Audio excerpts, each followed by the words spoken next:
Magandang araw po sa inyong lahat mga kababayan at welcome back dito po sa PNR at ito nga mga karibin natin, resign na. Yan ha. Erwin Tulfo at Soto, lawbreaker. Ayan mga kababayan, patungkol po rin ang ating aalamin at bibigyan ng reaksyon ngayong araw na ito. Pero bago pong lahat mga kababayan, sa mga hindi pa po nakapag-subscribe sa ating munting channel, subscribe naman po at palike na rin po ng video ito. Maraming salamat po at eto na nga, simulan na po natin to.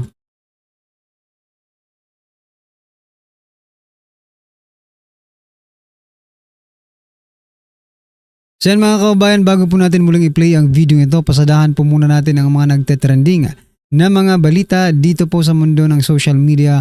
At eto nga, unahin po natin to. Ito pong si Senator Erwin Tulfo. Sabi niya po dito, is our law higher than the voice of God? Nako, nagtatanong po siya. The voice of the people is the voice of God. Let me ask you, Mr. President, is our law higher than the voice of God? Is our law higher than the voice of the people? Mr. President, the law is supposed to protect the people.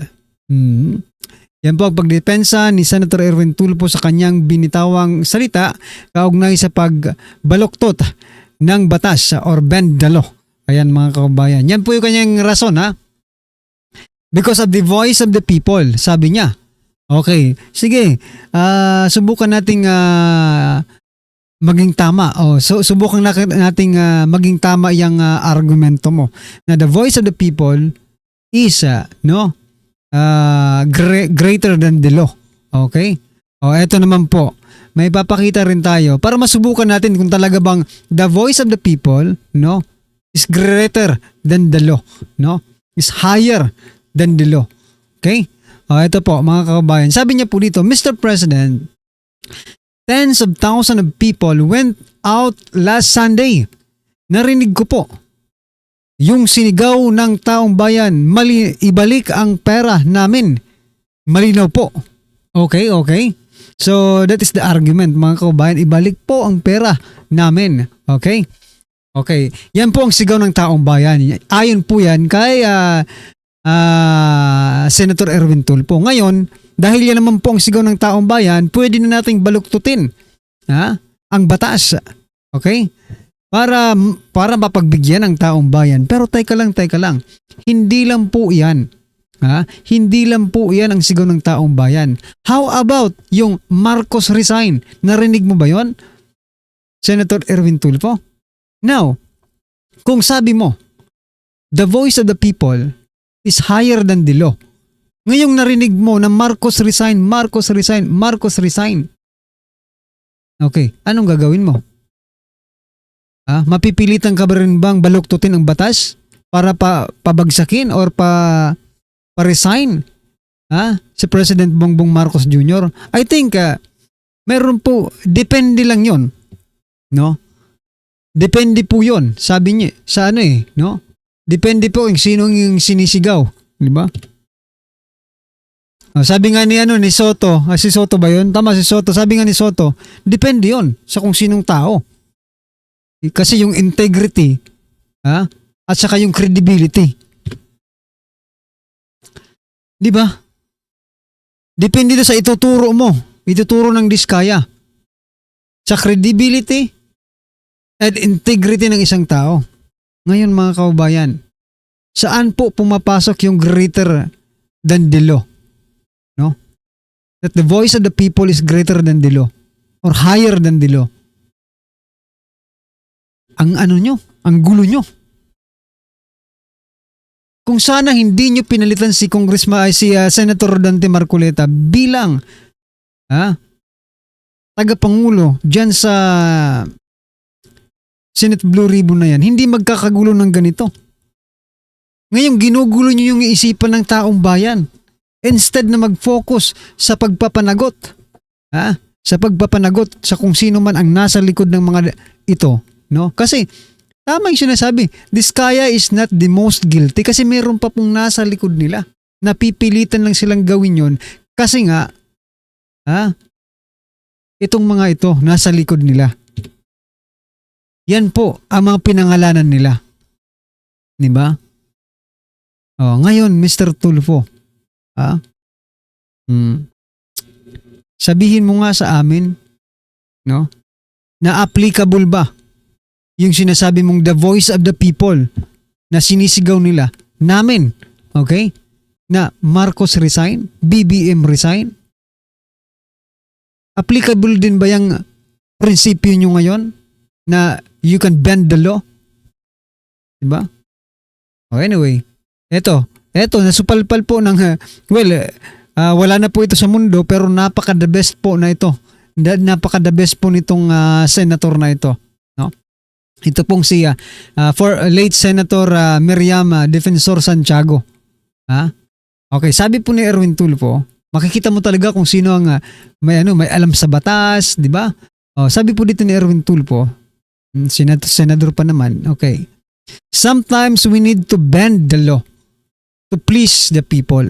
Okay? Sabi naman po ni late Senator Miriam Defensor Santiago, we made that law. Now, are we going to break that law? Lawmakers cannot be lawbreaker. Pero bakit ito ngayon nangyayari sa Senado? Halos lahat agreed, no? Si Soto. Agree doon sa gusto nilang mangyari. No? Si Lacson. Sinigundahan pa ni Tulfo, ng mga Tulfo. They are lawbreaker, mga kababayan. So wag na po kayong maging lawmaker. Kung i-break nyo lang din, no? Yung batas na ginawa ng mga lawmaker. Diba? Maging lawbreaker na lang kayo habang buhay. Lang yan. Pag ordinaryong Pilipino, kulong agad. Diba? Tapos pag may mga pwedeng i-break ang law. No? Pwedeng i-bend ang law. Ibig sabihin, habaan pa ang pasensya ng batas para sa mga ganitong mga taong ito. Bakit?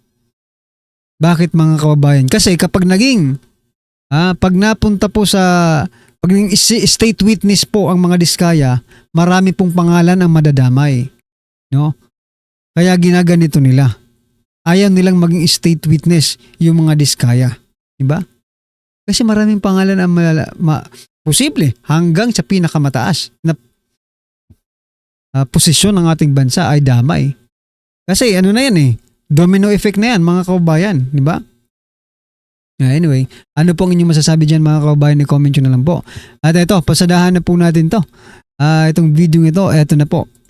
Ito ang nakakagulat. Viral at trending in sa mundo ng social media ang di umano'y balitang tila sadyang walang baho ang hindi aalingasaw at walang lihim ang hindi mabubunyag. Senador Dante Marcoleta may malaki nakakagulat na ibinunyag sa publiko na dapat malaman ng taong bayan na pilit ayaw ipalabas di umano ng mga bayarang media sa publiko. Itinatagong lihim di umano ng Senate President Tito Soto at DOJ Secretary Boying Rimulya ay matapang at tahasang ibinunyag na sa publiko ni Sen. Teka lang mga kababayan, meron po kasi akong gustong ipakita sa inyo. Saglit lang to I-ano ko lang sa screen. Ilalagay ko lang po sa screen mga kababayan, no? Teka lang, eto. Kasi, teka lang kasi nga, may nakita ko mga karibi natin Eto, teka lang.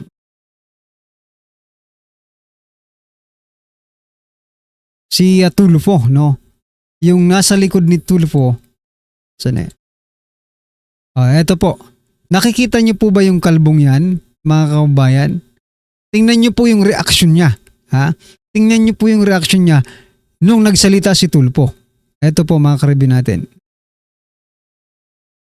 Wala ho tayong pakialam sa batas na yan. Sometimes, you have to bend the law to be able to please the people. Mas mataas po ang taong bayan sa batas. Am I right, Secretary Remulla?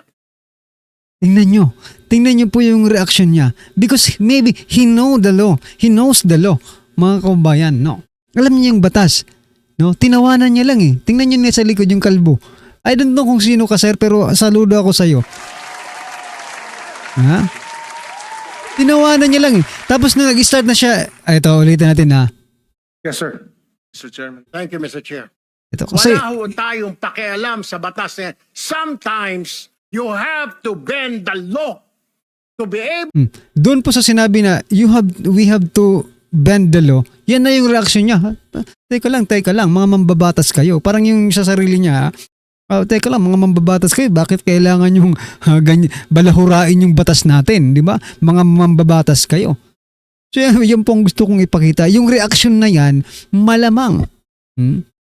That reaction is the reaction of the ordinary Filipinos na narinig, nakapakinig, or na nakarinig dito kaya Senator Erwin Tulfo. Kasi yun din ang natin eh. Yun din po ang, teka lang, bakit kailangan ganito ang mga natin? Bakit ganito ang mga senador natin? Di, magiging lawbreaker po kayo if you bend the law. Di ba? Kaya yan po ang reaction niya. Tingnan nyo. to please the people. Mas mataas po ang taong bayan sa batas. Am I right, Secretary Remulla? Tinawanan. Sa katapos-tapos at tinawanan lang po siya because it is not possible. Diba?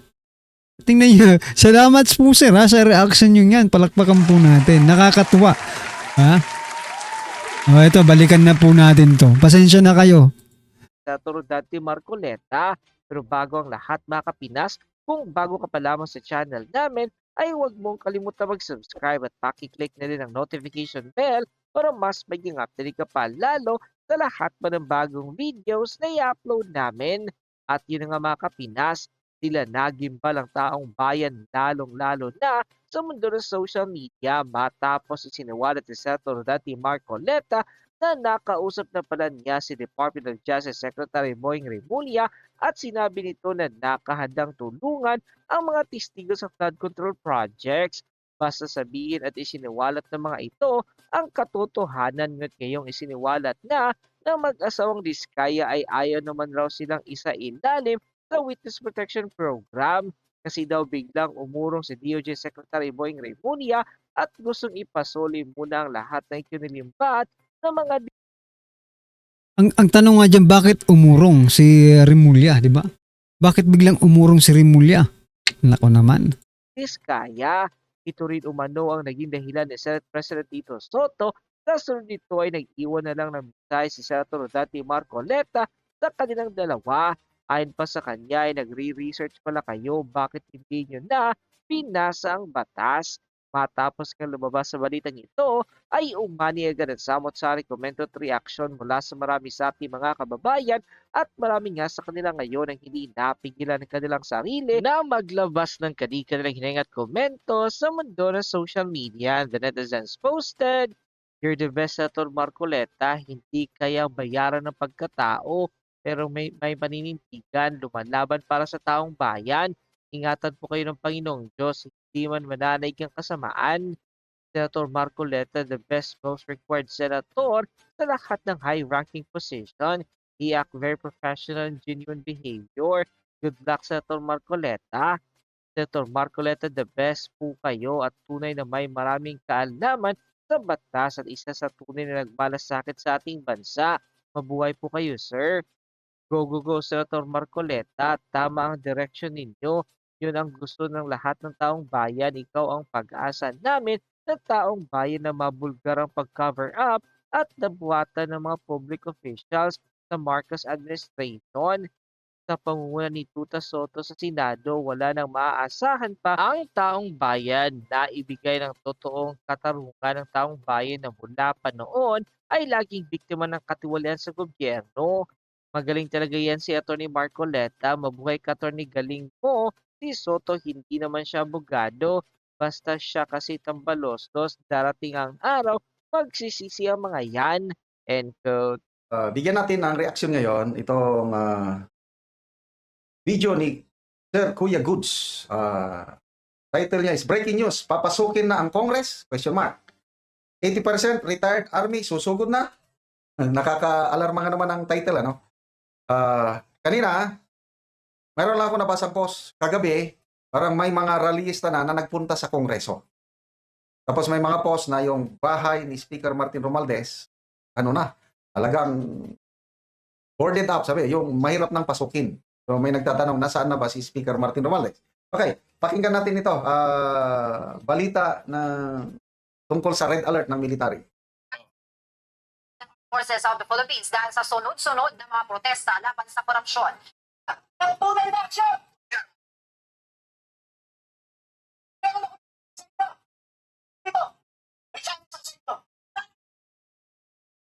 So yung nagsasalita sa isang rally, retired military yun. Puno lang natin ito! Tulog-lobin natin sa lahat! Yo.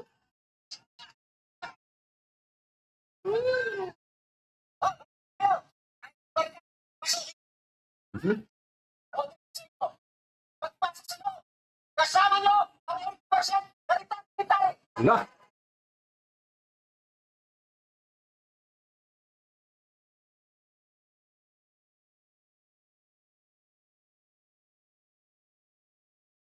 Nakatik na kamatis yung harap, yung logo ng ng Senate. Ayun, Senate pala.